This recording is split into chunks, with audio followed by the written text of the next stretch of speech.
नमस्कार दोस्तों, IQ booster में आप सभी का स्वागत है। आइए इस वीडियो से अपने आईक्यू को और बूस्ट करते हैं। स्टार्ट करते हैं पहले क्वेश्चन के साथ। इतिहास का पिता किसे कहा जाता है? करेक्ट आंसर है हेरोडोटस को। इतिहास का पिता हेरोडोटस को कहा जाता है। सत्यमेव जयते किस उपनिषद से लिया गया है? सही उत्तर है मुंडक उपनिषद। सत्यमेव जयते उपनिषद मुंडक उपनिषद है, उससे लिया गया है। हड़प्पा से संबंधित प्रथम जानकारी किसने दी थी? हमें उस व्यक्ति का नाम बताना है जिन्होंने हड़प्पा से संबंधित प्रथम जानकारी दी थी। करेक्ट आंसर है दयाराम साहनी। दयाराम साहनी जी ने हड़प्पा से संबंधित प्रथम जानकारी दी थी। हड़प्पा सभ्यता किस प्रकार की सभ्यता थी? सही आंसर है कांस्य युगीन। हड़प्पा सभ्यता कांस्य युगीन थी। हड़प्पा सभ्यता की लिपि किस प्रकार की लिपि थी? सही आंसर है भावचित्रात्मक। हड़प्पा सभ्यता की लिपि भावचित्रात्मक थी। आग का आविष्कार किस काल में हुआ था? सही उत्तर है पुरापाषाण काल में। आग का आविष्कार पुरापाषाण काल में हुआ था। 16 जनपदों की सूची उपलब्ध है कहां पर? तो अंगुत्तर निकाय में। 16 जनपदों की सूची अंगुत्तर निकाय में उपलब्ध है। सिंधु घाटी सभ्यता का मुख्य बंदरगाह कौन सा था? सही उत्तर है लोथल। सिंधु घाटी सभ्यता का मुख्य बंदरगाह लोथल था। हड़प्पावासी किस धातु से परिचित नहीं थे? हमें उस धातु का नाम बताना है जिससे हड़प्पावासी अपरिचित थे। इसका सही उत्तर है लोहा। हड़प्पावासी लोहे से परिचित नहीं थे। मोहनजोदड़ो की खोज किनके द्वारा की गई थी? नाम याद रखिएगा, रखालदास बैनर्जी। मोहनजोदड़ो की खोज रखालदास बैनर्जी के द्वारा की गई थी। नर्तकी की कांस्य मूर्ति कहां पर मिली थी? सही उत्तर है मोहनजोदड़ो में। नर्तकी की कांस्य मूर्ति मोहनजोदड़ो में मिली थी। सैंधव सभ्यता की सबसे बड़ी इमारत क्या थी? उसका नाम बताना है। सही उत्तर है अन्नागार। सैंधव सभ्यता की सबसे बड़ी इमारत एक अन्नागार है। पुराणों की संख्या कितनी है? संख्या देखें। सही उत्तर है 18। पुराणों की संख्या 18 है। सबसे प्राचीन पुराण कौन सा है? सही उत्तर है मार्कंडेय पुराण। सबसे पुराना पुराण मार्कंडेय पुराण है। उपनिषदों की कुल संख्या कितनी है? सही उत्तर है 108। उपनिषदों की कुल संख्या 108 है। उपनिषद किस विषय वस्तु से संबंधित होते हैं? सही उत्तर है दर्शन से। उपनिषद दर्शन से संबंधित है। गद्य एवं पद्य वाला वेद कौन सा है? सही उत्तर है यजुर्वेद। गद्य एवं पद्य दोनों में जो है ऐसा वेद यजुर्वेद है। शतपथ ब्राह्मण ये किस वेद से संबंधित है? सही उत्तर है यजुर्वेद से। शतपथ ब्राह्मण का संबंध यजुर्वेद से है। तंत्र मंत्र संग्रहित वेद कौन सा है? सही उत्तर है अथर्ववेद। तंत्र मंत्र संग्रहित वेद अथर्ववेद है। भारतीय संगीत का जनक किसे माना जाता है या किस वेद को माना जाता है? सही उत्तर है सामवेद। भारतीय संगीत का जनक सामवेद को माना जाता है। गायत्री मंत्र के रचयिता कौन है? नाम याद रखिएगा, विश्वामित्र। गायत्री मंत्र के रचयिता विश्वामित्र हैं। भागवत धर्म के प्रवर्तक किसे माना जाता है? सही उत्तर है कृष्ण को। भागवत धर्म के प्रवर्तक के रूप में कृष्ण को माना जाता है। ऋग्वेद में सर्वाधिक बार वर्णित नदी कौन सी है? सही उत्तर है सिंधु। ऋग्वेद में सर्वाधिक बार सिंधु नदी का वर्णन हुआ है। ऋग्वेद में वर्णित सबसे पवित्र नदी कौन सी है? सही उत्तर है सरस्वती।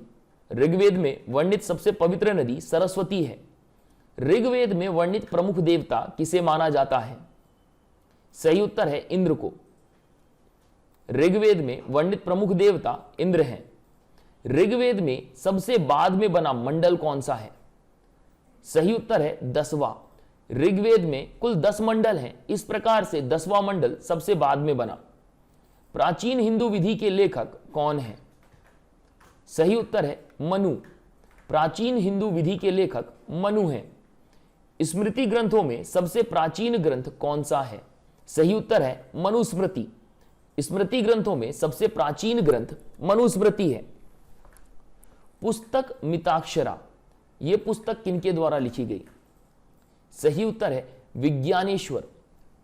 पुस्तक मिताक्षरा के लेखक विज्ञानेश्वर हैं। महाभारत की रचना किसने की? सही उत्तर है वेदव्यास। महाभारत की रचना वेदव्यास ने की थी। आर्य भारत कहां से आए थे? सही उत्तर है मध्य एशिया। आर्य मध्य एशिया से भारत आए थे। बुद्ध का जन्म किस स्थान पर हुआ था? सही उत्तर है लुम्बिनी। बुद्ध का जन्म लुम्बिनी में हुआ था। बुद्ध की मृत्यु किस स्थान पर हुई थी? सही उत्तर है कुशीनगर। बुद्ध की मृत्यु कुशीनगर में हुई थी। बुद्ध के प्रथम गुरु कौन थे? सही उत्तर है अलार कलाम। बुद्ध के प्रथम गुरु अलार कलाम थे। बुद्ध द्वारा गृह त्याग की घटना क्या कहलाती है? सही उत्तर है महाभिनिष्क्रमण। बुद्ध द्वारा गृह त्याग की घटना महाभिनिष्क्रमण कहलाती है। जैन धर्म के प्रथम तीर्थकर कौन थे? सही उत्तर है ऋषभदेव। जैन धर्म के प्रथम तीर्थकर ऋषभदेव थे। जैन धर्म के अंतिम तीर्थकर कौन थे? सही उत्तर है महावीर। जैन धर्म के अंतिम तीर्थकर महावीर थे। शिशुनाग वंश के संस्थापक कौन हैं? सही उत्तर है शिशुनाग। शिशुनाग वंश के संस्थापक शिशुनाग हैं। पाटिलपुत्र की स्थापना किसके द्वारा की गई? सही उत्तर है उदाइन। पाटिलपुत्र की स्थापना उदाइन के द्वारा की गई। अर्थशास्त्र पुस्तक किस पर आधारित है? सही उत्तर है प्रशासन पर। अर्थशास्त्र पुस्तक जिसे कौटिल्य ने लिखा है प्रशासन पर आधारित है। ऋग्वेद में कितने श्लोक हैं? सही उत्तर है 1028। ऋग्वेद में कुल 1028 श्लोक हैं। बुद्ध ने प्रथम उपदेश कहां दिया था? सही उत्तर है सारनाथ। बुद्ध ने अपना प्रथम उपदेश सारनाथ में दिया था। मिस्र के राजा कहलाते थे? सही उत्तर है फारो। मिस्र के राजा फारो के नाम से जाने जाते थे। सबसे प्राचीन वेद कौन सा है? सही उत्तर है ऋग्वेद। सबसे प्राचीन वेद ऋग्वेद है। बुद्ध ने सर्वाधिक उपदेश कहां दिए थे? सही उत्तर है श्रावस्ती में। बुद्ध ने सर्वाधिक उपदेश श्रावस्ती में दिए थे। मौर्य वंश का संस्थापक कौन था? सही उत्तर है चंद्रगुप्त मौर्य। मौर्य वंश का संस्थापक चंद्रगुप्त मौर्य था। हिजरी संवत की शुरुआत कब हुई थी? सही उत्तर है 622 ईस्वी में। हिजरी संवत की शुरुआत 622 ईस्वी में हुई थी। बुद्ध का प्रथम प्रवचन कहलाता है? सही उत्तर है धर्म चक्र प्रवर्तन। बुद्ध का प्रथम प्रवचन धर्म चक्र प्रवर्तन के नाम से जाना जाता है। जैन धर्म के त्रिरत्न कौन कौन से हैं? सही उत्तर है उपयुक्त तीनों। सम्यक दर्शन, सम्यक ज्ञान, सम्यक आचरण जैन धर्म के त्रिरत्न हैं। उम्मीद है कि आपको वीडियो पसंद आई होगी। इससे यदि आपने कुछ नया सीखा है तो लाइक जरूर करिएगा। ज्यादा से ज्यादा हो सके तो यदि कोई गवर्नमेंट की तैयारी कर रहा है तो इस वीडियो को उसके साथ शेयर जरूर करिएगा। और चैनल को अभी तक आपने सब्सक्राइब नहीं किया है तो सब्सक्राइब जरूर कर लीजिए। तो मैं विवेक द्विवेदी इस वीडियो को यही एंड करता हूं। गुड डे, गुड बाय, जय हिंद।